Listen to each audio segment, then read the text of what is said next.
Well, here we are entering a pretty big week. This is the week of the eclipse, the first eclipse in Aquarius in the season.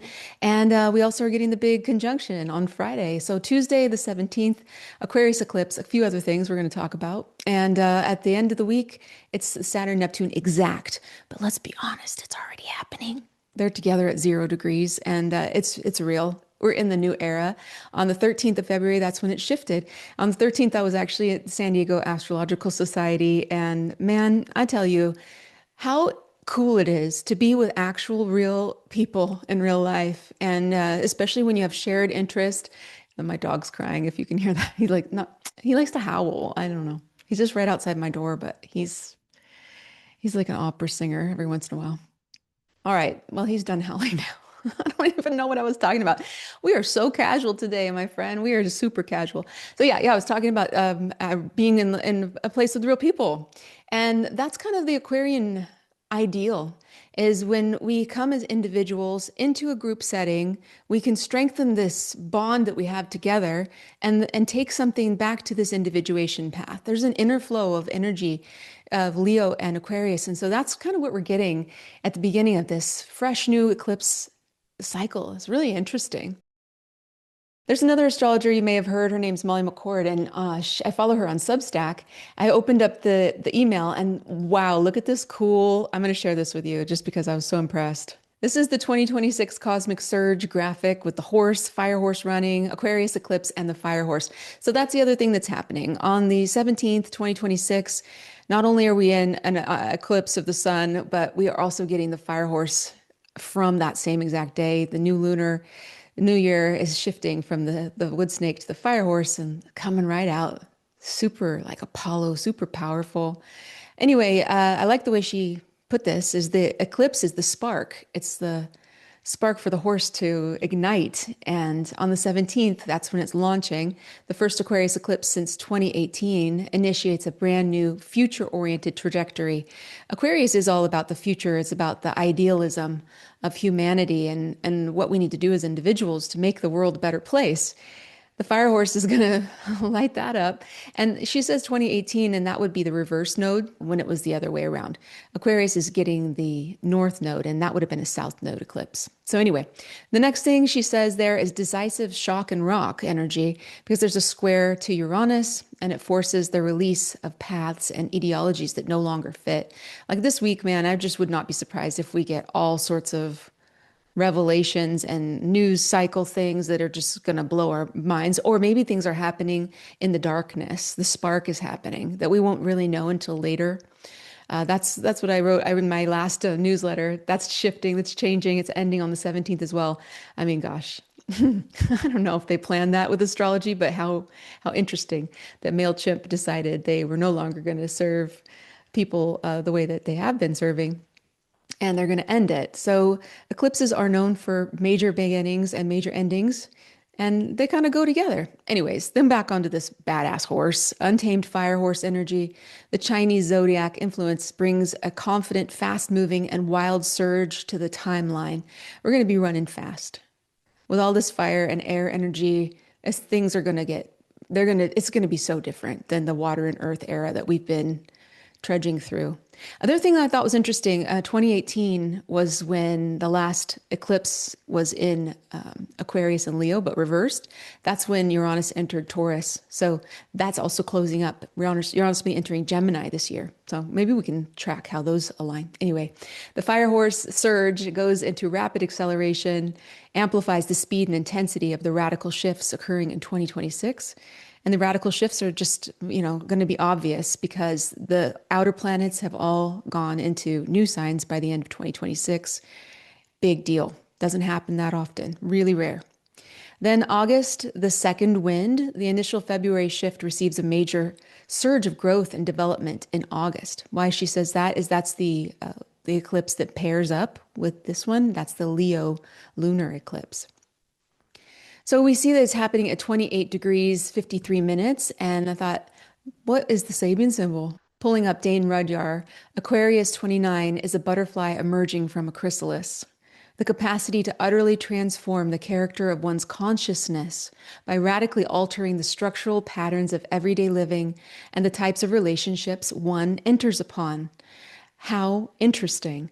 That's what I've really been coming to note about what's changing and what's shifting. Because if you think about it, in the last maybe 7 years, 7, 8 years, all of the things that we've been holding on to as a culture, they've started to slowly disintegrate. And all of these things that we hold up as truth are pretty much the things that come through the first house, fourth house, seventh house, and 10th house. They're angular houses. They're houses that hold up the cross of an incarnation. And so relationships, what the heck? There's been a war on relationships. Family, there's been a lot of war on the home and family and not even being able to afford a home for yourself. Career, 10th house, the way we're seen, reputation. What is reputation anymore? Does anybody care about that? Is there any real value anymore in the traditional ways of showing up and being respectable and having a good reputation? All of this sort of just who are our idols? Who are we looking to? Who are these people? We're finding out that they're not good. Not that they're my idols or anything. I've never been really like that, but a lot of people idealize people in politics or people in Hollywood or et cetera, et cetera. And all that's kind of falling apart. And everything flows back into the first house, which is the experiencer. So thinking about this as a butterfly emerging from the chrysalis, Pluto is also in Aquarius. Pluto is the king of chrysalis, metamorphosis, transition, but it's like disintegration first. It's burn it down first. It's take that fire horse and let it run in the prairie that's all dried out. Now let's burn this thing. So there's new growth, there's new land, there's new fertilization. I think that's happening. Anyway, Dane Rudyard says this is the second time in the cycle that the butterfly symbol appears. So that second time, this one is 29, the other one is 25, Aquarius. And this one is the process of metamorphosis itself. Imagine how it feels for a worm, a caterpillar, to completely like disintegrate its body into goo and come out with wings. If that's not a miracle, if that doesn't like make you go, what the hell? That's just weird. It's just wild. How does it go from a worm to something that flies? I don't know. But it has to probably be pretty crazy. It's a pretty crazy transition. The whole entire thing shifts. It's not the same thing when it comes out. He says, this stresses the essential character of the activity that's required at this stage of the cycle. Nothing short of a complete renewal of all the implications of being alive as a human individual will do. A radical change is needed. At this stage, the change is individual and mental, and it should be seen against the background of humanity as a whole. This is what I keep coming back to over and over again, that we need to wake up for ourselves. We need to get out of the chrysalis. We need to get out of the cave, and nobody's going to do it for you. Nobody's going to do it. Even that story I told in the last video, the guy came back. It's like, come on, let's go. Nobody went. They all thought he was a lunatic because everybody needs to get there themselves. We can help each other, but it has to be authentic. You can't force like the horse. Let's talk about that. You can take a horse to water, but you can't force it to drink. It has to happen for each person on their own individual time. But if we can come together in small groups of people that have come to this realization of metamorphosis and transition, then the potential that we have, this is super Aquarian. I'm Aquarius moon, so I'm not going to apologize. This is the dream, is coming together as unique, independent individuals and making this energy field of making the place better, making this world better, to participate in something together that's shared, a shared value. The sum of the parts is so much more than the singular, right? It is the potential ability of every human being to participate in a higher realm of evolution after his or her emergence from a critical state of transition. Metamorphosis happens, but it can't be forced. If you try to get that worm out of the chrysalis before it's a butterfly, guess what's going to happen? It's going to die. You can't force it. It has to be initiated. It has to be sparked, like Molly McCord's cool drawing, that cool picture. It's like there's something that's coming out from the inside, and it's not something that we have. It's not something that we've experienced before. So this initiation is a critical transition. And when we can find the like-minded people and connect with each other, that creates a little bit more of a security in what's going to happen moving forward. Now I want to show you something practical. Yeah, we're going to do some practical stuff. This is astro-seek.com, one of my favorite websites with my least favorite my least favorite thing about it, the ads. You just can't buy off the ads. I'd give them money because it's an incredible website with the most information, more than you could ever believe that is available about astrology. It's incredible. And Roofman is going to be part of it. So what's wrong with the world? Something like this, Roofman. I don't even know. Sorry if you like it, but I don't know. It's my own personal opinion there. You can fight me in the comments if you want. So anyways, this is astro-seek.com. I just pulled up Keanu Reeves because he's a cool guy. Most people like him. Hopefully I won't come into anybody that's like, he's the worst, but I think he's still good. Anyway, he's a super Virgo. You can see all of this planetary energy over here in Virgo in his first house, Mercury Cazimi with Uranus. Yeah, really interesting on the ascendant, and then Pluto. So if you get yourself a free account here, you can put your own birth chart in, or you can pull up anybody you want. And then when you go to the sidebar, you can see full moons of 2026 times natal. And this shows you where all the full and new moons will be in the entire year of 2026. Now, here's where it gets fun. Down here, it gives you the conjunctions with your natal planets. So on the 17th, we can see this is the solar eclipse for Keanu Reeves and everybody else. But for him particularly, it's going to be within 2 degrees conjunction of his natal Saturn. And when you look at the impact chart, you can see where that hits, just particularly for him. So these were all the aspects. There's trines, squares, sextile, quincunx, opposition, and then also the same on the other side. And we can see this is an out of sign conjunction within 2 degrees to his natal Saturn in his 7th house.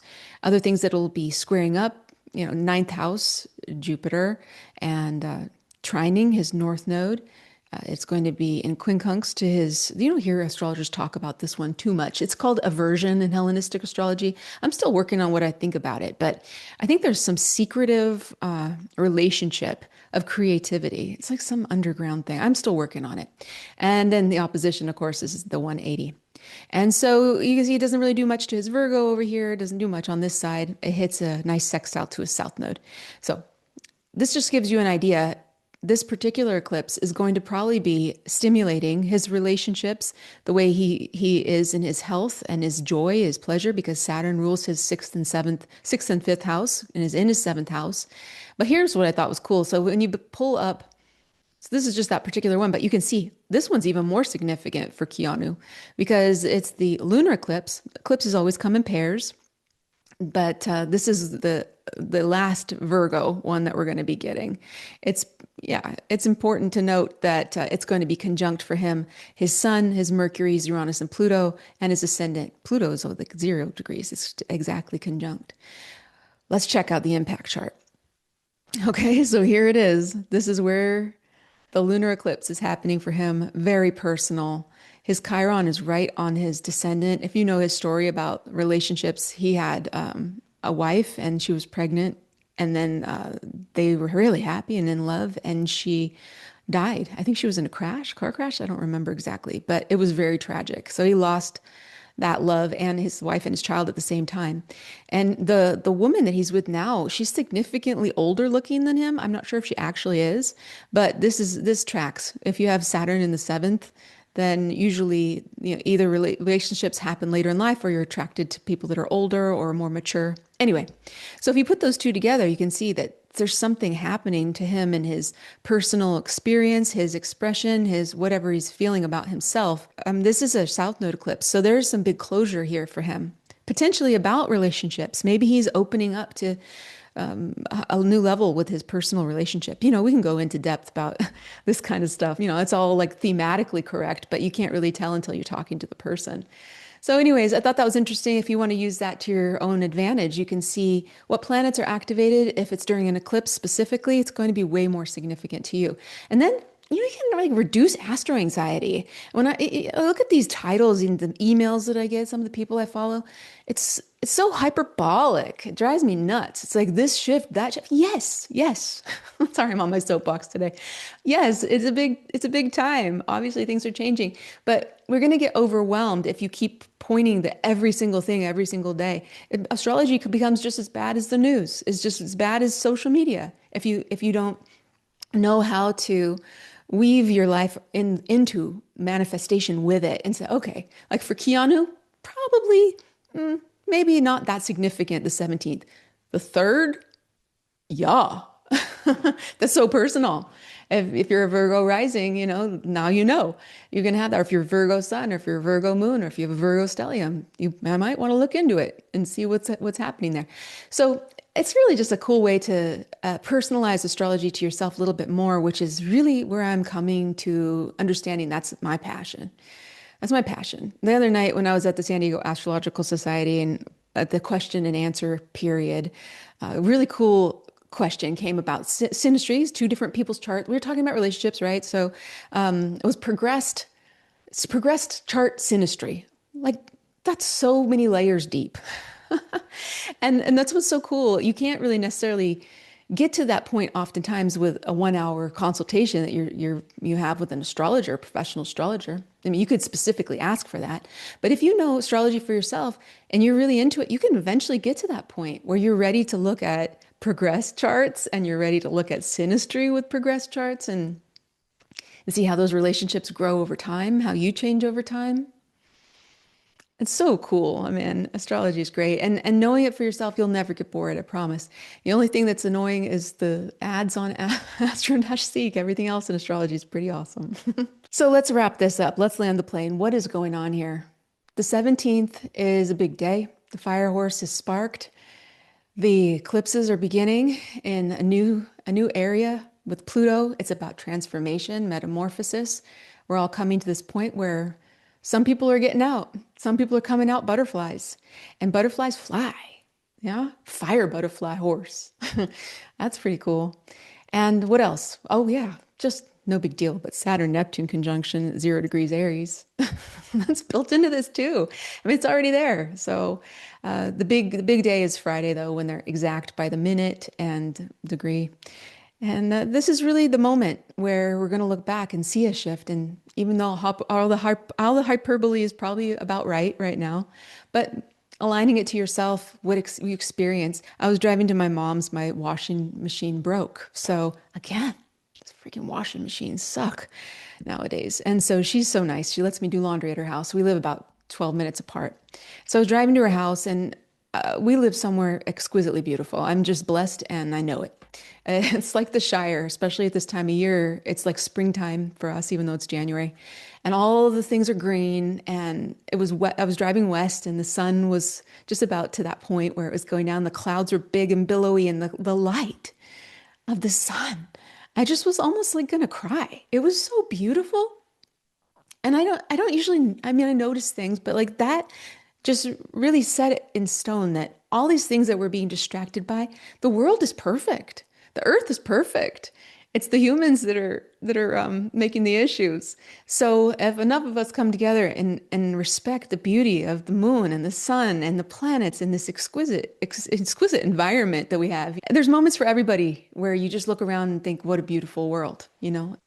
I like you just the way you are. I wish you all the very, very best. Thank you for all your kindness, your support, and energy that we're going into this week with together.